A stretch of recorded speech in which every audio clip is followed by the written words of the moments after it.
ओम श्री परमात्मने नमः। भजन से लाभ। प्रश्नोत्तरी। दिनांक 20 सितंबर से 3 नवंबर 2010 तक की अवधि में फरीदाबाद, हिमाचल प्रदेश, नैनीताल एवं नेपाल के समीपवर्ती पर्वतीय क्षेत्रों के भ्रमण के समय नवयुवकों ने भजन एवं आध्यात्म के औचित्य की जिज्ञासाएं महाराज से की, जिनका समाधान महाराज जी ने इस प्रकार दिया।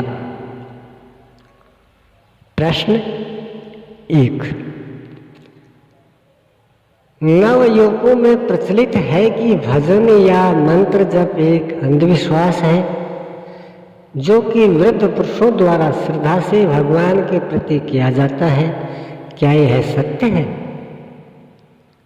यह धारणा पूर्णतः असत्य है।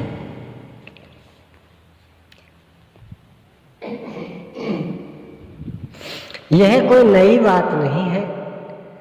नवयुवकों में ही नहीं अपितु मानव मात्र में यह प्रवृत्ति अनादिकाल से ही चली आ रही है। ऐसी ही सोच रावण की भी थी। वाल्मीकि रामायण उत्तरकांड के 17वें सर्ग में है कि एक बार रावण पुष्पक विमान से विचरण कर रहा था। जंगल में एक ब्राह्मण कन्या वेदवती तपस्या कर रही थी। रावण ने दौड़कर उसके बाल पकड़ लिए और कहा,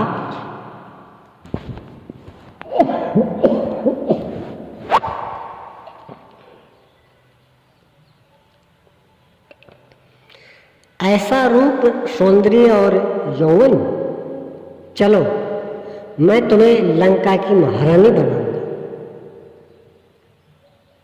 यह तपस्या तो बूढ़ों, अपाहिजों, लंगड़ों या अंधों के लिए है।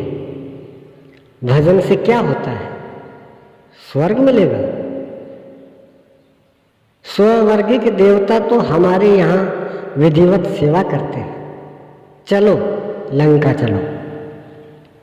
अतः यह विचार तो लाखों करोड़ों वर्ष पूर्व सृष्टि के आरंभ से ही चला आ रहा है। हिरण्यकश्यप ने कहा, मैं भगवान और भगवान का नाम दोनों को ही मिटा दूंगा, किंतु भगवान ही एक सक्षम सत्ता है। उसने एक मासूम बच्चे प्रहलाद का स्पर्श कर दिया तो हिरण्यकश्यप की सारी शक्ति व्यर्थ हो गई। उसे हाथों से कुचलवाया, समुद्र में फेंका, आग में झोंका, जलते स्तंभ से बांधा और अंत में जो षड्यंत्र प्रहलाद के लिए निश्चित किया था उसी में उलझकर स्वयं मर गया। भगवान का चारों ओर बोलबाला हो गया। भगवान ही एकमात्र अक्षय सत्ता है। यह निर्विवाद है। नवयुवकों में ईश्वर और आध्यात्मिकता के प्रति अनास्था का प्रचलन सुशिक्षा के अभाव से है। केवल खाओ पियो और मौज करो की शिक्षा का प्रचार विश्व के अधिकांश देशों में है, किंतु उनके दुखों की भी कोई सीमा नहीं है। अन्य देशों की तुलना में भारत में शांति अधिक है। यह धर्म के ही देन है। माताओं को चाहिए कि शैशवावस्था से ही बच्चों को संस्कारवान बनाएं। अमेरिका की धर्मसभा में स्वामी विवेकानंद जी ने पूर्व और पश्चिम संस्कृति का अंतर बताते हुए कहा कि भारत के किसान कृषि कार्य के उपरांत आराम के क्षणों में भगवान की चर्चा करते हैं कि अमुक संत ने ऐसा कहा, फला शास्त्र में यह लिखा है, लेकिन आपके यहाँ जब 2-4 व्यक्ति एकत्र होते हैं तो राजनीति की चर्चा करते हैं। इसलिए बाल्यकाल से ही शिक्षा तंत्र में आत्मदर्शन की विधि आनी चाहिए और मानव मात्र के लिए इस विधि का समग्र वर्णन श्रीमद् भगवत गीता में उपलब्ध है, जिसका यथावत भाष्य यथार्थ गीता का अनुशीलन प्रत्येक मानव को करना चाहिए, क्योंकि यह मूल धर्म शास्त्र है। यह न हिंदुओं का है, न ईसाइयों का, न मुसलमानों का और न यहूदियों का ही है। सृष्टि ही परंपराओं और रूढ़ियों से मुक्त यह शास्त्र मजहब मुक्त, भेदभाव मुक्त, संप्रदाय मुक्त है। यह मानव मात्र को एक जैसी शांति, शाश्वत धाम और सदा रहने वाला भगवत स्वरूप प्रदान करता है।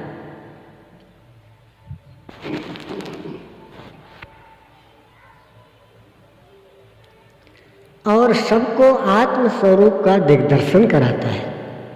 गीतोक्त साधना पर आप चलकर देखें कि स्वल्प अभ्यास से ही भगवान उंगली पकड़कर चलाने लगते हैं। हाँ, जिन बच्चों में इस शिक्षा का अभाव है वे अज्ञानवश कुछ भी कह सकते हैं। बच्चों में अध्यात्म और संस्कृति के प्रति अरुचि का एक कारण और भी है। भगवान श्री कृष्ण ने आदि शास्त्र गीता में बताया कि मनुष्य 2 प्रकार का होता है, असुरों जैसा और देवताओं जैसा। जिस हृदय में आसुरी संपद कार्य करती है वह असुर है और जिसमें दैवी संपद कार्यरत है वह देवता है। दैवी संपद विमोक्षाय, दैवी संपद परम कल्याण करने के लिए है। अर्जुन, तू शोक मत कर। तो दैवी संपद को प्राप्त हुआ है तो मुझे प्राप्त होगा। मेरे अविनाशी सहज स्वरूप, सदा रहने वाली शांति, सदा रहने वाला जीवन, मेरे शाश्वत धाम को प्राप्त कर लोगे और जन्म मृत्यु जरा व्याधि दुख दोषों से सदा के लिए मुक्त हो जाओगे। दैवी संपद सनई सनई परमदेव परमात्मा का देवत्व अर्जित कराती है और एक दिन परमात्मा का दर्शन स्पर्श उसमें प्रवेश दिला देती है। आसुरी संपद अनंत योनियों में भटकाती है और जो कभी न पूर्ण हो ऐसी अनंत इच्छाओं और अनंत वास्तवों में भरमाती है। एक अंतहीन यात्रा जिसकी गति कभी न रुके, लक्ष्य तक पहुंचेंगे कभी नहीं। यह आवागमन का रास्ता है। यह है प्रवृत्ति मार्ग जिसमें सदा प्रवृत्त रहना है, जबकि दैवी संपद निवृत्ति मार्ग है। परमदेव का स्पर्श करके सदा के लिए निवृत्ति हो जाती है। सच पूछे तो प्राणियों के स्वभाव 2 प्रकार के होते हैं। दैवी संपद वाला देवता है और आसुरी स्वभाव वाला असुर है। आसुरी स्वभाव वाला कहता है कि भगवान अनावश्यक है, यह तो वृद्धों के समय काटने का एक तरीका है। बच्चे तो कोरे कागज है, स्वच्छ है। संगत का जैसा ठप्पा लग जाएगा वैसा ही आचरण करने लगते हैं। इसलिए नव युवकों में सद संस्कारों के सृजन के लिए आदि शास्त्र गीता देनी चाहिए। गीता के अंतर्गत विश्व के सभी शास्त्र आ जाते हैं, क्योंकि सर्वप्रथम गीता का ही उद्घोष है कि एक ईश्वर के अतिरिक्त अन्य किसी का अस्तित्व नहीं है।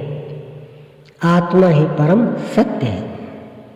वही काल से अतीत, मृत्यु से परे परम पुरुष है, उसे प्राप्त करो। विश्व में जितने महापुरुष हुए हैं सभी इसी संदेश को दोहरा रहे हैं कि अल्लाह के सिवाय कोई पूज्य नहीं, कोई ईश्वर जैसा नहीं, केवल उसकी शरण जाओ। बौद्ध, जैन, सिख इत्यादि कोई अलग संप्रदाय नहीं, गुरु घराने हैं, सद्गुरुओं का दरबार है। आधी दूरी चलने के पश्चात भिन्न भिन्न प्रतीत होने वाले ये सभी मत मतांतर सिमटकर एक इकाई बन जाती है।